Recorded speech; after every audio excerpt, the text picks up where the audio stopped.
Say it with me, everyone. 2024 Sun Devils football knows how to win.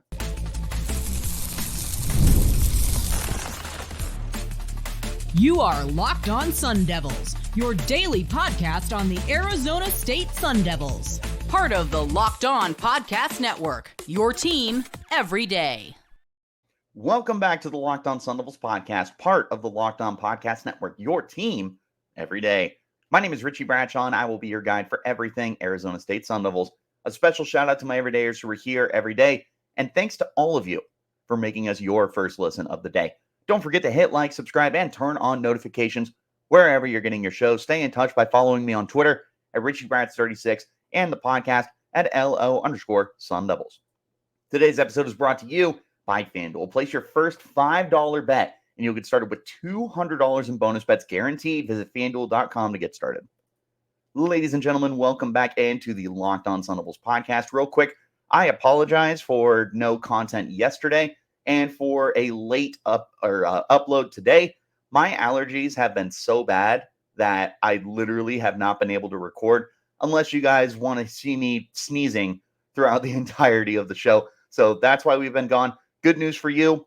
We are going to be going through the weekend once again to make sure that we stay on track with everything. So we'll have an episode on Saturday, potentially one on Sunday, and then next week will be Monday through Saturday as well. So don't worry, I'm going to keep you posted with all sorts of content. Now then, let's get into today's conversation.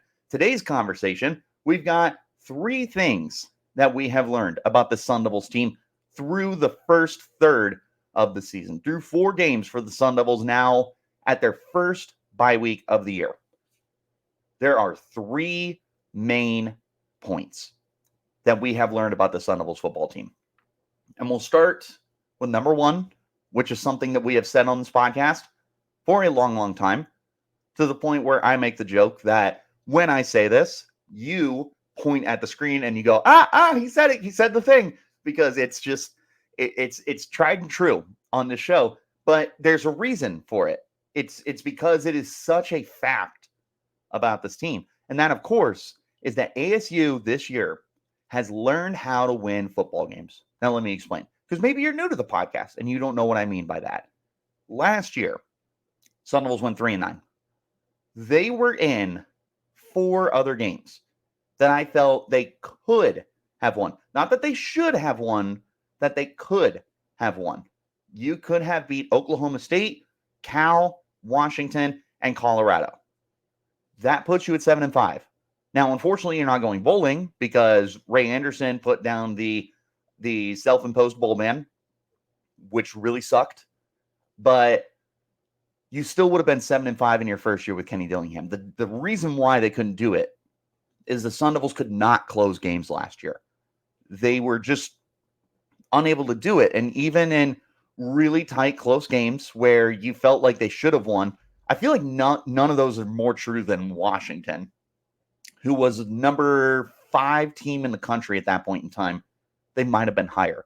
In Seattle, I think that you should have walked away with a win in that game. Now, you didn't, and it's understandable because, again, they were a top 5 team in the country. They went to the national championship game. That was a damn good program. You just had them on the ropes, and unfortunately, you weren't quite good enough to be able to close the door on them. And injuries were a huge part of that, for sure. But I would tell you that this team, 2024, based off the way they're playing, with the talent, with the confidence, with the coaching, beats Washington last year. They are able to close the door in that game. Against Cal, they close the door. Against Colorado, they close the door. Against Oklahoma State, they close the door. This is a 7-5 football team last year, definitively, if they have the confidence, the swagger, the talent, and the coaching that this 2024 team has. So now you look at 2024 and you're like, well, they've got all of that. How's it going to turn out? Well, it's turned into a 3-1 start to the year, which not a lot of people had as a possibility for the Sun Devils. Now, I on my way too early predictions over the summer said the ASU would be off to a 3-1 start. There was definitely a little bit of bias in that. I can tell you that pretty confidently. Of course there is. This is the Locked On Sun Devils podcast, and I am a Sun Devils alum. I am a Sun Devils fan.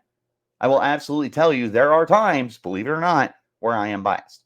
I had a 3-1 start, but they very easily could have been 1-3 because an SEC team coming into Tempe with Mississippi State was a tough game, and going to Texas State was a tough game. You easily could have lost those games, and turns out those were dogfights this season. You had to find a way to close the door on Mississippi State when they were making a comeback, and you had to make a comeback against Texas State on the road. ASU doesn't do that last year. ASU was 1-3 to start the year if they are the same squad that they are last year. But instead, they're 3-1. And it's because they know how to win football games. They know how to close these games. And a lot of it comes from the mentality that has been established here. Kenny Dillingham has wanted to create a culture at Arizona State. That was his goal from day one, is he wanted to make a culture. One of the things was to activate the Valley, which was a lot of different things that came together. Obviously, the recruiting was a huge aspect of that to keep these Arizona kids home. But another part of it was to get the fans, get the Valley activated to going to the football games, to get them to buy into this program and have that NIL start taking off and have the seats and the stadium sold out on a more consistent game-to-game basis. We are seeing that this year. We are seeing that the NIL is up. We are seeing that the stadium is more and more full. You have had back-to-back games where the student section was over 10,000, ladies and gentlemen. That's huge. You set the single game record for attendance against Wyoming. It was a little over 13,000 students that were able to show up. The student section is all in. And now that you're 3-1 and you're coming off a bye week, I have a sneaky feeling that you are going to start getting fans of the program that aren't living in Tempe, Arizona, to start going to the games. You're going to see the alumni that are more interested in coming in and investing. You're going to see the families who are just Arizona State fans because they grew up in Arizona and they love their local teams. You're going to see people start to buy in, and guess what? That affects the team as well. It affects morale. These guys, they come out and they see, oh my God, it's an 80% full stadium right now. We were lucky to get 60% last year. And it feeds into these players' mentality, into their confidence that what they're doing is working and it's going a long ways, and that other people are seeing it. It's massive for them. This is what you want to see. It's a winning culture that has been established and a winning mindset for this team. Now, here's the other thing about the winning mindset. You could argue that ASU shouldn't have it yet. This is year 2 of a rebuild. They are coming off a 3-win season. They're coming off back-to-back 3-win seasons. Did I mention this is a rebuild? This is not a team that should be as talented and as bought in as they are.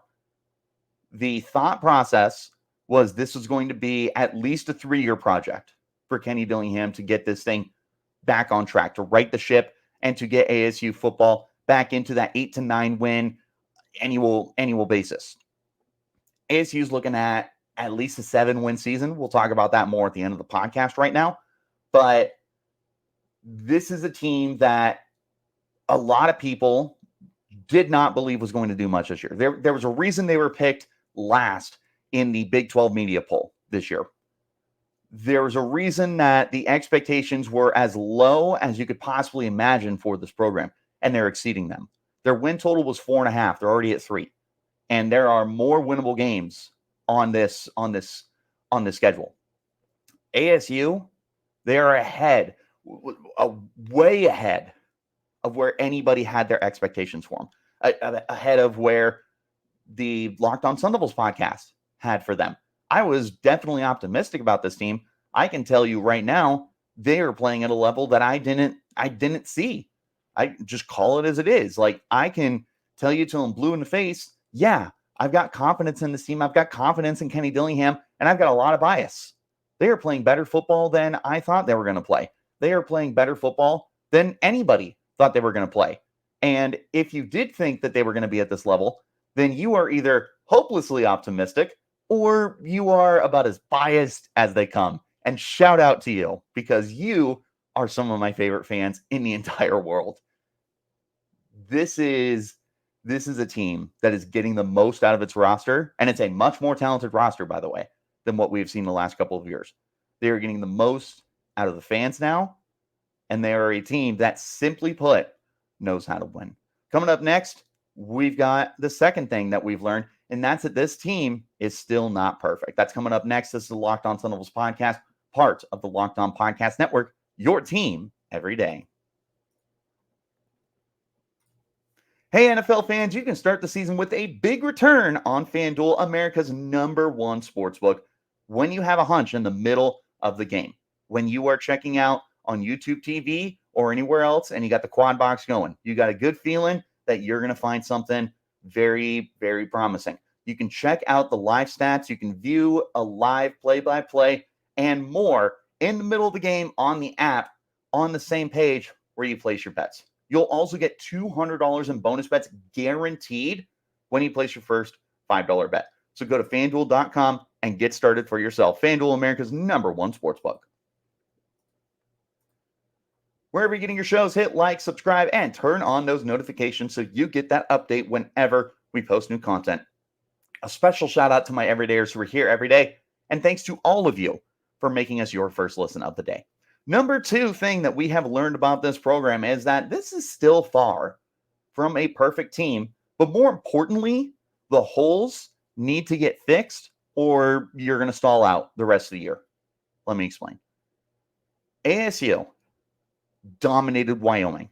They dominated them for 60 minutes.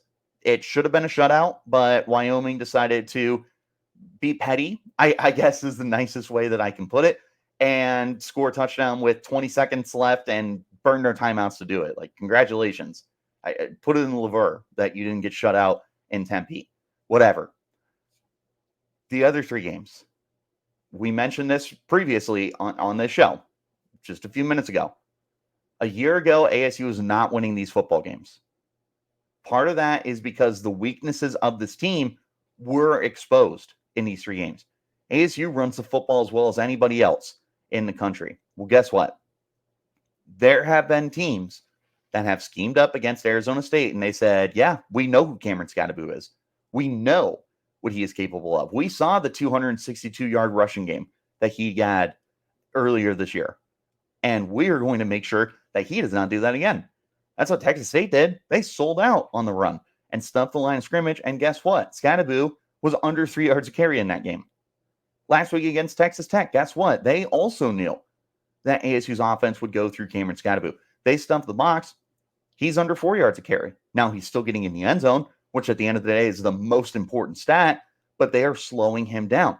And you were seeing that ASU's offense is finding ways to still win games. But once you start playing that top tier competition, you're not going to be able to win. You just aren't. You need to be able to win games in more than one way. ASU, they're not at that point yet. Right now, you've got a dynamic running game and you've got a dynamite defense. That will win you a lot of games. But what happens when Cameron Scadaboo is eliminated from the game plan and it is placed entirely on Sam Levitt's shoulders to have to win these football games? Well, we've seen that. We have seen that Levitt is still a very good quarterback. He's very quality. There's a lot of really good, again, there's good qualities here that give us confidence in the future for Sam Levitt. However, he is a redshirt freshman. He has made 4 starts at Arizona State, and there has been some ups and downs. The deep ball is not there right now. The consistent placement on the passes is not there right now. There's work to be done. And if you take Scadaboo out of the equation and you tell Sam Levitt to beat you with his arm, it's possible for sure, especially coming off a bye week. We could see Sam Levitt really turn it on for the next portion of the year. As Cameron Scadaboo put it himself, there's 3 seasons this year because your season is broken up into 4 games and a bye week and 4 games and a bye week. So going into season 2 of the 2024 year, you could see Sam Levitt really take a step forward. But that's not the only weakness on this team. The offensive line has got to get better. I have said all year that this unit is giving up too much pressure. And it's a lot of collapsed pockets, and it's forcing Sam Levitt into hero mode, and it's forcing Sam Levitt into situations where he feels he has to completely take over the game with his legs or any other aspect to try and wow this team than this offense. And he's not at that point yet. He's still young. He's still inexperienced. He still needs time to grow. So you need to provide him consistent protection. And right now that's not there. You're also seeing that when teams are stacking the box, it's not only difficult for ASU to run the football. It's not quite impossible, but it feels like it's just not there. Again, Scotty is still scoring touchdowns, which is the most important part here. As long as Scotty is still finding his way into the end zone, you have a good chance to win football games. But Scotty is well under 4 yards of carry right now. He is hovering right around 3, like just a little over 3 right now, because he was under 3 against Texas State. He was barely over 3 against Texas Tech. That needs to change. And part of that is the offensive line getting better. Now, I understand you stack the box, it's always going to be more difficult. It is even more difficult than it needs to be. For a talented offensive line, a deep offensive line group, it's just got to be better. They need to figure out the deep passing game. I've mentioned previously, I don't know if it's there this year. I don't know if you're ready to entirely give up on it, but I do think that it probably is going to go down quite a bit because it's just not there this year, and that's okay. Again, it's a redshirt freshman quarterback. You're not expecting him to be Patrick Mahomes level deep passer right now. That's okay. You need to figure out how to win and cover up these perceived weaknesses. Some of them are on offense, some of them are on defense. The defense isn't perfect. Corner is really beat up right now. And you are seeing guys who don't have a ton of previous playtime experience are out there for 80%, 90% of the snaps. ASU needs to find a way to get a better rotation out there because Keith Abney and Javen Robinson, believe it or not, are human. And they're going to get tired when they're out there as consistently as they are. Part of it's injuries. You haven't had LT Welsh, and that's been huge. But ASU needs to find a way to be able to give those guys some breaks. It's just really difficult for the defense to be able to keep up when you don't have enough guys to rotate. But I also haven't seen ASU do much rotating at the position. Maybe guys aren't ready. There's all sorts of stuff that could factor into this. But the bottom line, you need to start finding ways to be able to cover up these weaknesses. Because the other teams in the Big 12, now that they've got 4 weeks of tape on ASU, are going to be able to find ways to expose those weaknesses and make life even more difficult for ASU. They're off to a 3-1 start to the year. That's phenomenal. It's a great story. There is a chance that they still finish under 6-6. Very, very easily could finish under 6-6. This is still a really, really stacked schedule. You still have, as of right now, 4 more ranked games. You've got Utah, you've got Oklahoma State, Kansas State, and BYU. Just cracked the rankings. You've also got a very quality Cincinnati team and a very sneaky good UCF team, plus Arizona. This is not an easy schedule. Kansas could also maybe turn their season around after the dreadful start that they've had. ASU has got to figure these things out. They're not a perfect team. What a surprise. A second-year rebuilding program is not perfect. Go ahead and put it in the press. What a take, Richie Bradshaw. But they are playing up to their competition right now. They are finding ways to take a roster that is a lot less talented than a Texas Tech, or who knows, maybe when we see them play Utah or Oklahoma State or K-State, that they can make these 10-point games instead of what we would imagine would be 20-point losses. ASU is playing up to their competition right now, and they're finding ways to win football games. If they are going to continue to do that, however, they need to be able to cover up those weaknesses, because there's a real possibility those weaknesses are just there for the year, and we may need to just learn how to live with them. We may not see the secondary continue to play at a high enough level. We may see the offensive line continue to be a struggling aspect for the team. We may not get the deep ball this year. We may have A, B, C, D, E, F, and G continue to go wrong for this program. It's a very real possibility. But this team has shown that they are capable of overcoming those weaknesses. Well, here's your big test for the rest of the year. Coming up next, the number 3 thing that we have learned about this program, there's a lot of good football left. That will be talked about in just a moment. This is the Locked On Sun Devils podcast, part of the Locked On Podcast Network, your team every day. I want to talk to you about our friends over at Prize Picks. Prize Picks is America's number 1 daily fantasy sports app with over 5 million active players. Prize Picks is the easiest and most exciting way to play daily fantasy sports. All you do is pick more or less on 2 to 6 players and their stat predictions and watch the winnings roll in. 1 Caleb Williams passing yard will get you 1 win on Prize Picks every week for the rest of this month, which in other words is going to be this Sunday. So you need to make sure that you get in on that right now. It's an easy win. You can win up to 100 times your money on Prize Picks with as little as 4 correct picks. Prize Picks is also a way to get in on the action in most states, including California, Texas, and Georgia. If you want to play alongside players like Drewski or Joe Budden or an MMA champion in an MMA champion Suga Sean O'Malley, you can find them in community picks under the promos tab of an app to view entries and some of the biggest names in the Prize Picks community every single week. Again, it's really simple. Find the players and the stat types that you are thinking about. Highlight your winnings from Prize Picks. How fun and simple the experience of the playing game is, I'll tell you what, it's the best. It is so simple for you to get in and have an absolute blast. And you can take a look. Tyreek Hill, more than or less than 90 receiving yards. Dak Prescott, more than or less than 263 passing yards. There's so many different things that you can get in right now. Download the Prize Picks app today. Use the code LOCKEDONCollege.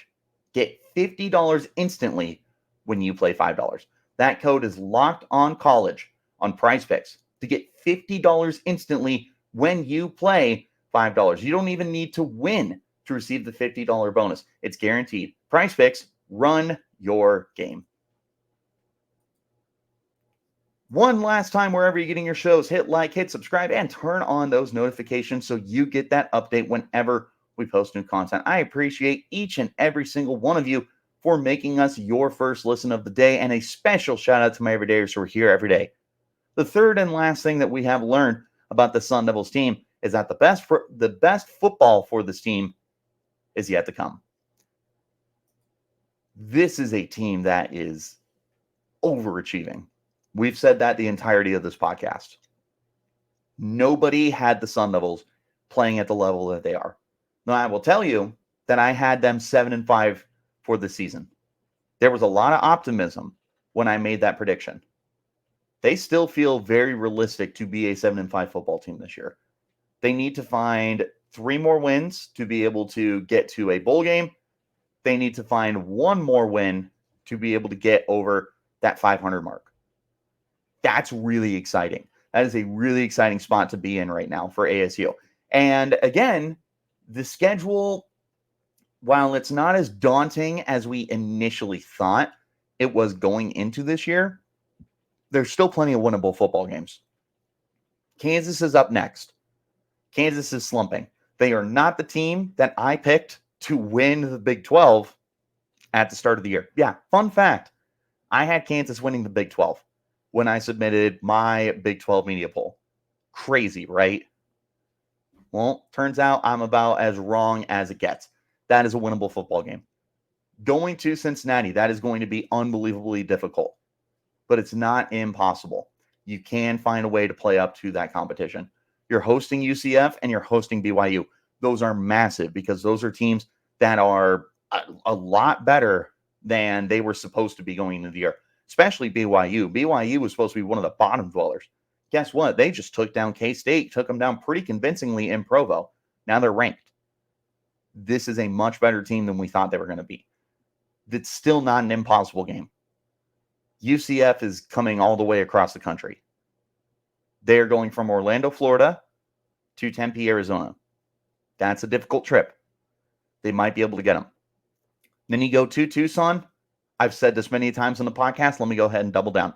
I don't care if that game is played in Tucson. I don't care if it's played in Tempe. I don't care if it's played on the moon. ASU every single time. ASU 0-11 against an 11-0 Arizona team. Don't care. ASU every single time. They have a chance to go down to Tucson and win this football game. Arizona is slumping this year. They are not performing up to the expectations that were given to them. ASU is doing the exact opposite. You could win those football games. And who knows, maybe you find an upset in there. Oklahoma State, yeah, you're going to Stillwater. Guess what? They have not been the most unbeatable team this year. They have been exposed. And they have almost lost some really, really close games against teams that you would have thought they would have absolutely thumped. Now, they're still a 3-1 program, and they're still playing at a very high level, but this is not the most unbeatable Cowboys team that we have seen. If ASU keeps playing the way that they do and Oklahoma State does not make adjustments moving forward, who knows? Maybe you have more of a chance in that game than you thought that you did in the preseason. I had that as one of the 3 most unwinnable games for ASU. Still probably is, but at least there's at least a little more hope than there was previously. ASU can scrape together 3 more wins. They can scrape together 3 more wins, find a way to be able to go bowling this year. If I were to just take a look, let's go ahead and say they win the Arizona game, they win Kansas, and I'll give them UCF because UCF has to travel so far, and that's going to be a huge advantage for ASU. I'll give them those 3 games. You get to 6-6, and then you need 1 more win to get to the 7-5 mark that I predicted for them. BYU is your other home game. I think you could get BYU. Maybe you sneak up on Oklahoma State. Maybe you are able to get that road win against Cincinnati. I'll say that you can get Cincinnati in that game, and you can go 7-5. That is more than achievable for this team right now. It is very much in their wheelhouse of possibilities. It's really, really exciting the way that ASU is playing right now. They can easily scrape together 3 more wins. They could easily find a way to get to 7-5. Who knows? Maybe they're better than that. The reason why, this team is all in. We talked in the first segment of the show. They know how to win football games this year. It's a more talented team. It's a team that is more bought in. They are better coached, and they've got the support and the backing behind them from the fans and the alumni and the students and everybody else. This team is all in this year. They are stronger than we have seen in years. And they might be coming back even stronger from this bye week. They had a lot to learn. They had a lot to sit on. And quite frankly, they should be pretty pissed off.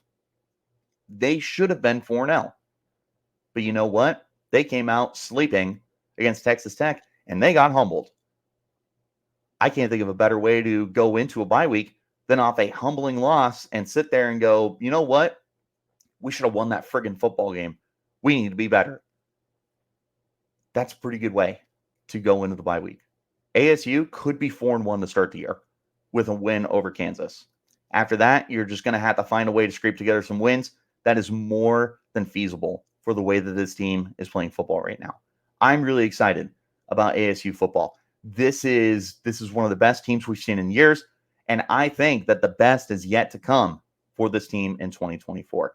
This is also a team that knows how to win, even despite their imperfections that, again, they need to find a way to overcome. That's everything that we've learned about the Sun Devils team through the first third of the games this year. Through 4 games, this is what we have learned about the Sun Devils. What have you learned about the Sun Devils football team this year? Let me know in the comments. You can hit me up on Twitter at RichieBrats36, the podcast at LO_Sun Devils. Wherever you're getting your shows, hit like, hit subscribe, and turn on notifications so you get an update whenever we post new content. A special shout out to my everydayers who are here every day. And thanks to each and every single one of you for making us your first listen of the day. Like I said, we will be back again tomorrow and through the weekend to make up for no show yesterday. Tomorrow, we will be talking about everything that we hope we saw ASU work on during the bye week. On Saturday will be kind of a short and sweet episode. It'll be what you need to pay attention to over the weekend while ASU enjoys their bye week. I will see you all tomorrow. And until then, you keep it locked right here on Locked On Sun Devils.